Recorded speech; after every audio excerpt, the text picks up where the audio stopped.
Hi, my name is Robert Green Sands. I'm the CEO of Pamlico Rose, and welcome to our Rose Haven Center of Healing. We're a nonprofit that advances wellness and resilience building programs for female veterans who may be struggling with reintegration. If you've been following any of our progress on the Rose Haven Center of Healing, you know that we have a bunch of gardens, healing gardens. We have an old rustic barn in the back, and we have this 1892 historic farmhouse. We bought this house in 2017, and we built the gardens up, and we're actually using the gardens for some of our programs right now, and the barn. But we've struggled to bring the house online, and so finally we are starting our rehab of the house. And for the next 4 or 5 months, we're going to be bringing this house back to life.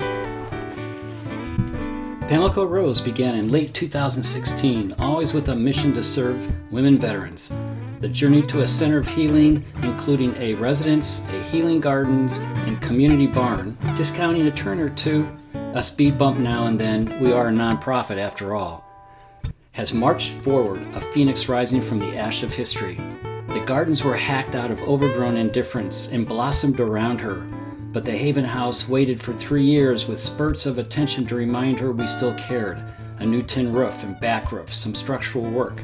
But otherwise, we hope she was patiently waiting for her turn for rebirth and to serve.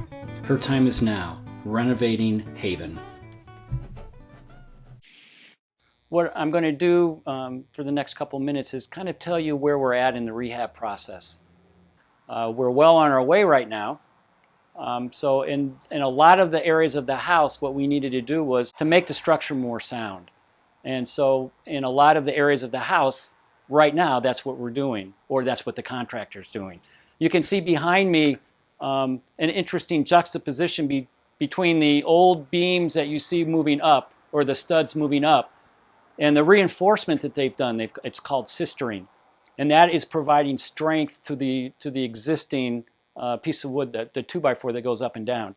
Also, you can see in this area where there was a lot of termite damage, old termite damage, and so they're coming in and repairing that and replacing the wood that needs to be replaced so it'll be strong.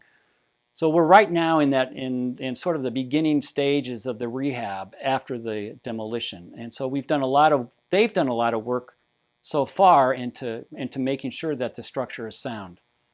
The house is about 1,400 square feet, but that includes this addition behind me that was put on after the house was built, much later after the house was built. So in the very beginning, this house was much smaller than that, and it had a lot of tiny little rooms. And so what we're trying to do is open up the downstairs and the upstairs to create more space and more openness. And so where before this room was an entryway right here, there was a kitchen area there's another room over there, what we've done is completely open it up because we want that space to be more comforting and inviting for the residents.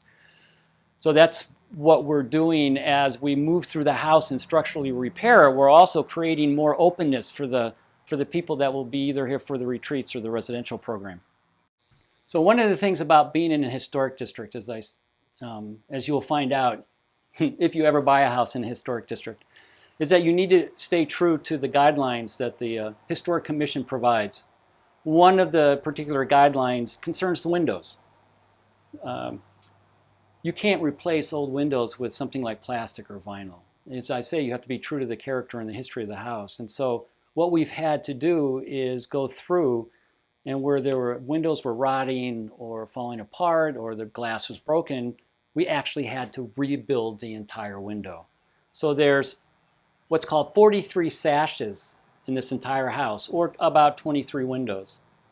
And so they all have been painstakingly repaired, rebuilt, reglazed, new glass put in if needed, and now they're ready to be put in as soon as the contractor gets to that stage. I certainly would be remiss if I didn't call out our own David Steckel for his role in bringing all our windows back to life. Every last window needed some work. Some of them had to be totally rebuilt. It is solitary and time-consuming work.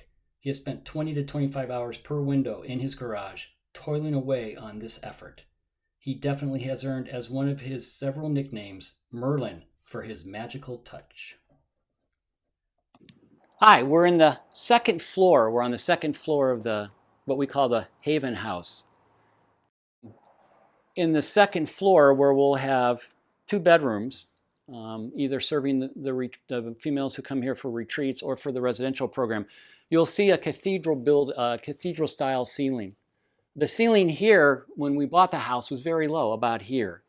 We wanted to expand the space because the rooms itself aren't very big. There's a lot of light coming in from the windows as you see around us. But by expanding the space and taking it all the way to the ceiling, we opened it up and are providing populations who might go through here who may struggle with claustrophobia or closed-in spaces. So by opening it up and providing more ambient light in here, we've created a much more cheery and airy atmosphere for people that live here or stay here for a couple days. So that's really special about this upstairs. So this is a very cool part of the house and really reflects the history. And some of these beams and studs that you see around here, you'll still see some of them that have bark on them. So they were cut down and taken straight from where they were cut down to the house itself almost, which is another characteristic of a functional house. The family providing materials for the house in ways that they could afford. When we went through gutting the house, we discovered in the various rooms, excavating through layers of carpet, plywood, very old linoleum, and black tar paper, these pine floors. Intact, perhaps more intact because of the protection of all those layers. Yet the various owners of the house were probably not that interested in protecting the floors as choosing a floor covering that suited their need when they kept adding the layers. I am an anthropologist and I love metaphor because often it is through parables we can draw important meaning about those who tell them. Throughout the center, in the gardens, in the art we have displayed in the walkways and in the portals, and ultimately in our tree of life, there are representations that refer to the journey of healing that include self-transcendence, recovery, and rebirth. To heal is really a process of change. It involves uncovering or perhaps discovering the layers put down by life. To find the pine floor, let it see the light of day, start to restore the boards to a beauty different than when it was first laid down. We see our programs of wellness helping in making that floor strong and resilient through the healing and preparing for what life has to offer. So I think we're going to try to keep the floors, which may prove to be a difficult task. The floors need to be stripped and then sanded and then refinished. And that's not a big deal. But these floors are over 130 years old and they don't always come together at the right point. And so what we need to do is try to figure out how we can keep the floor solid as oak, but it's pine.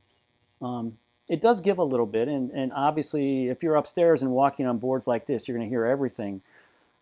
But again, we really want to be able to, at least for the floors in the inside of the house, maintain that integrity, that continuity with the history. And so this will be one of the things that we continue to work on through the rehabilitation, is understanding how we can bring the floors back to life as they are.